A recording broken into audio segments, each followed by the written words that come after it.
folks to testify and offer evidence, the court really had no way of dealing with either bringing people to the site. They became suddenly aware of mobility issues, and also, and I'll talk about this, there was really nothing, no mechanism in place to deal with cognitive trauma caused by genocide itself, which actually compromises the legal testimony. And that got me on this whole side project that has now become a very important part of my research background, and that's how I got involved in this. Here we go. I'm going to start off with some general points, additional points from the title of my talk. I'm kind of throwing them out there, the definitions I come up with, I'm throwing them out there also as talking points. So if any of you see them and you see a lot of definitions that quite work for me, I'm happy to hear feedback later on or discussions, or at any point in time you could send me an email. The general overview of what I'm going to say today, this is actually an election campaign poster, is that Cambodia, not only because of genocide trials, is actually a very, very important, salient, poignant example of the things that we're talking about today in this workshop. Cambodia has, compared to other countries in Southeast Asia, because of its past experience, the genocide, a decade of civil war in the 1980s, an exceptionally high percentage of persons with physical and cognitive disabilities. As a result of this, assistive technology has become very important in Cambodia as it has elsewhere, but one of the things I want to talk about today is the complexities, the political, economic, and cultural complexities that all of these are embedded in, and the kinds of problems they can create. First thing I want to talk about is, in the title of my talk, it says the low resource environment. That's not a standardized usage. People come with all sorts of different things, and quite often you'll hear generalizations such as in poor countries. One of the things about Cambodia, like so many other countries that I think we should keep in mind, is that there's actually a lot of money in Cambodia. Many people actually complain about how much money NGOs have in Cambodia in relationship, say, to everyday citizens and the government. So low resource environment in this place can actually vary sector by sector. The definition I came up with here in terms of what would constitute a low resource environment, as you can see, it's a place with the necessary resources to address issues related to and facilitate the integration and immersion of persons with disabilities. And there's a key thing: adequate and sustainable level don't exist. They can exist in other parts of government services. They can exist in other NGO areas, but they may not exist in the crucial sector, and I'll tell you some of the reasons why today. They may not exist in those crucial sectors where assistive technology would be useful. So macro would be if it's a countrywide lack. Micro would be if you have, for instance, a distinct lack of resources only in the area of assistive technology.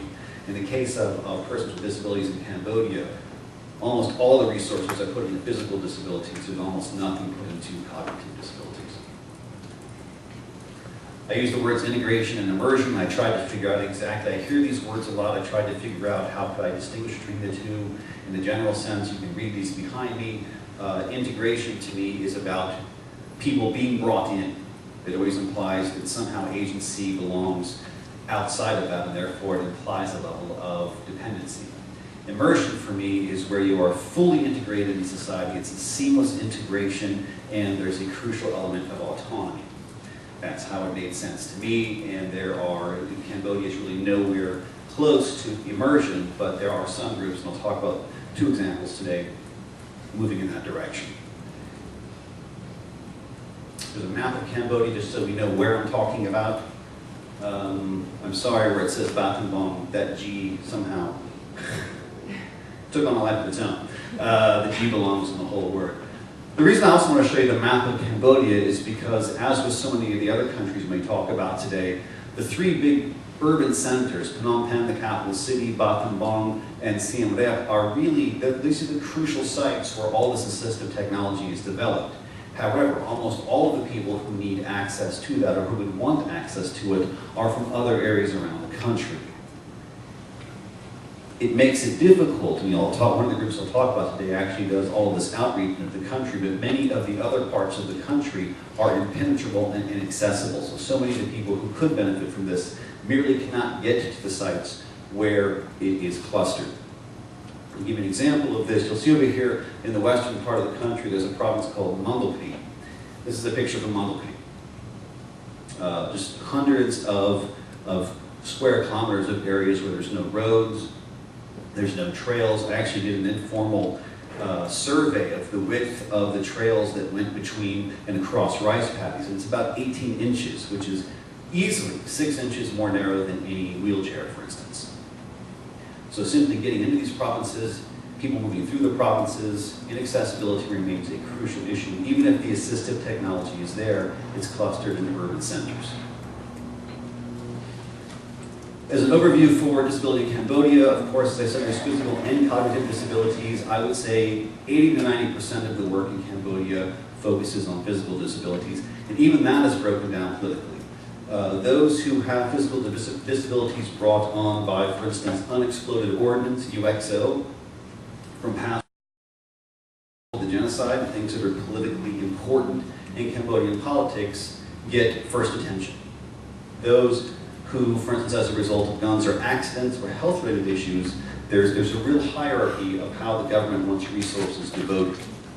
One group are war veterans, they're heroic, other groups, less important. There's a real sense that if there's assistive technology and resources are scarce, we're going to create a hierarchy of who deserves it the most.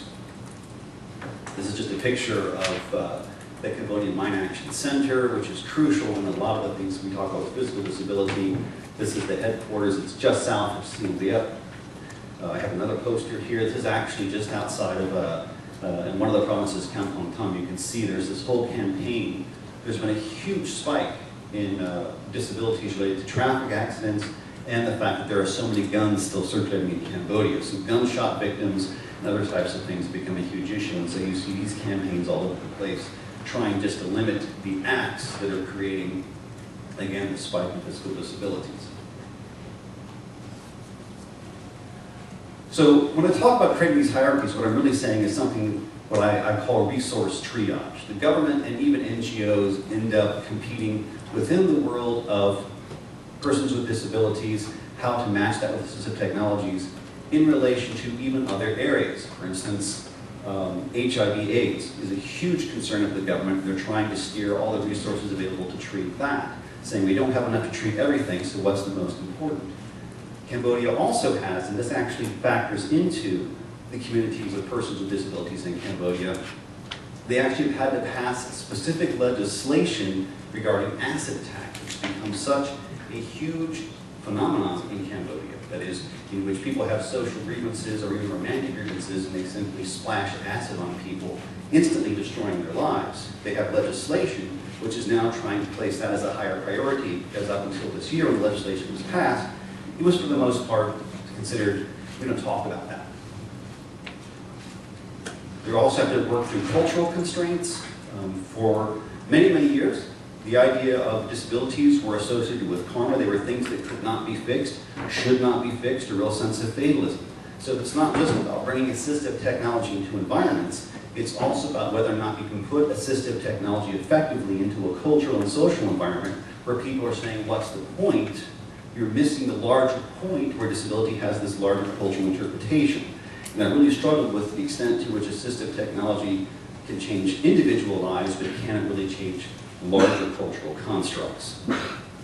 In the case of Cambodia also, by far, most of the resources go to those who belong to the dominant group, the ethnic Khmer majority.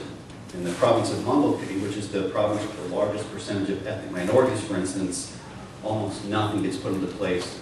All of the assistive technology I'll talk about with the two examples I have today is Khmer language only, which makes it largely inaccessible in spoken minority languages.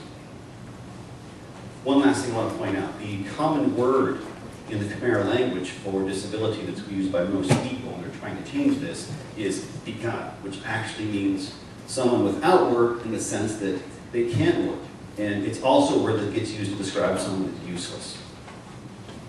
So this is the kind of attitude that you have to battle against outside of just supplying the assistive technology. In terms of how Cambodia fits in and relates to the rest of Southeast Asia, it is, in terms of the percentage of people, as I said, that have physical and cognitive disabilities, it's much higher than other countries in Southeast Asia. It is slowly participating in Southeast Asia-wide initiatives. I just came back from Thailand. Thailand has, as a result of the patronage